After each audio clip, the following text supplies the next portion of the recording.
Mauritius is a small island developing state. We contribute less than 0.01% of global emissions. But we are facing the brunt of climate change. For us, this is not just an environmental crisis. This is an economic one that touches every Mauritian, every sector, and every part of our future. When you say SIDS, it's clear that climate change will always be an issue because SIDS are the most vulnerable nations. Every year we get floods. Sometimes they are fatal. We are receiving, for example, 2-3 months of rainfall within a couple of hours.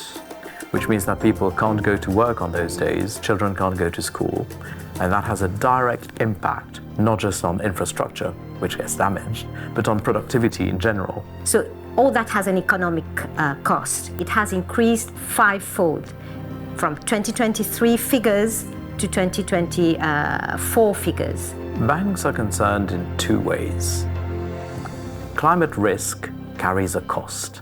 There was a time when agriculture used to contribute to 30% to our GDP, and now it is contributing only about 4% to our GDP. Community fishermen. They used to go and get 15 kg of fish per one sortie.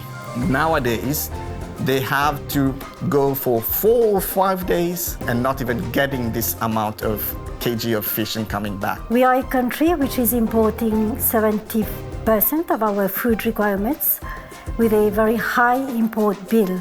Now, the country itself, even though we are surrounded by so much sea and so much resources, we have to import. So we cannot separate the environment from our activities and from businesses. From reports of GCRMM, which is the Global Coral Reef Monitoring Reports for the whole Indian Ocean, Mauritius has only 12% of its coral in healthy condition. There is coastal retreat between 5 to 20 meters.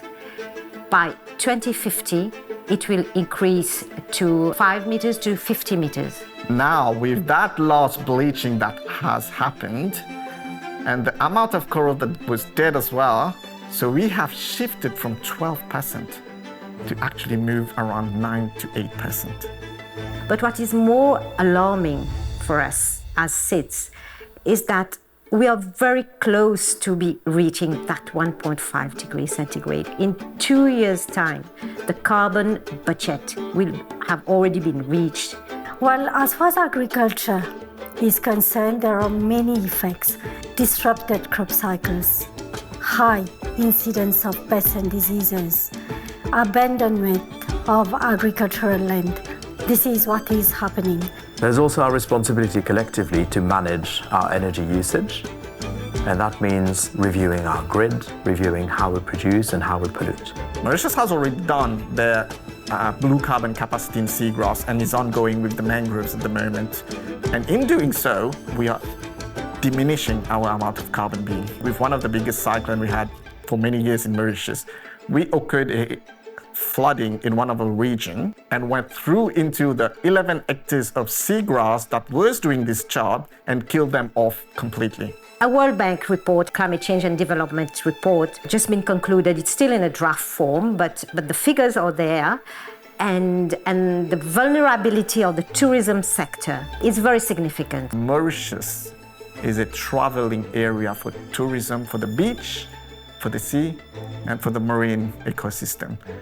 But what will happen to Mauritius the day that all of these is not going to be the attraction anymore? So the whole sector will have to rethink itself what type of tourism we would need.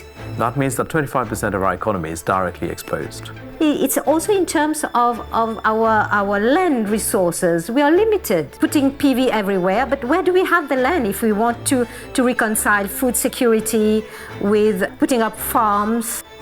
So for us, climate change is about this, about managing what's happening, adapting to it, and being responsible in how we emit greenhouse gases.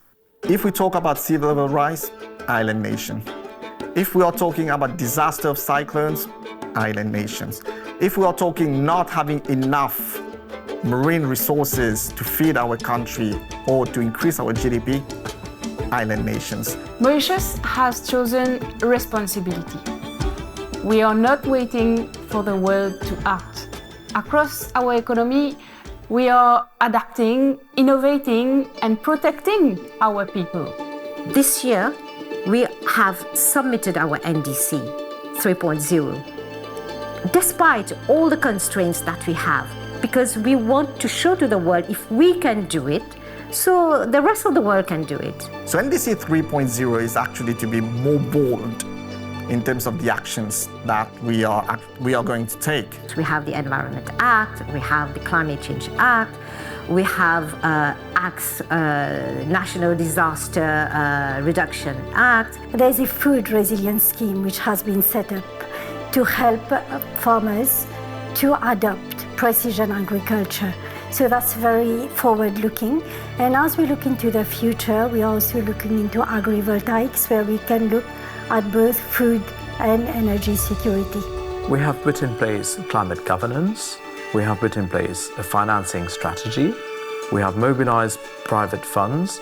We have put in place an ecosystem to enable the deployment of sustainable finance, and we've got a 15-year track record. There is a forthcoming National Organic Agriculture Bill, which is going to be finalized soon, and which is going in that direction, not only to produce responsibly, but also to protect the consumers. These actions prove that Mauritius is not standing still. We have frameworks, timelines, and commitments under the Paris Agreement. We are doing our part. What we have done now, we have launched the National Blue Carbon Task Force, which is a group being managed by the ministry, but with all the private sectors and all the NGOs and the researchers putting their mind together and seeing how actually we can conserve, preserve, doing research, or restore. We have just come up with a national land drainage master plan. Mauritius has 306 floodprone areas that have been identified. 62 considered as being high risk, where we have the risk of loss of life.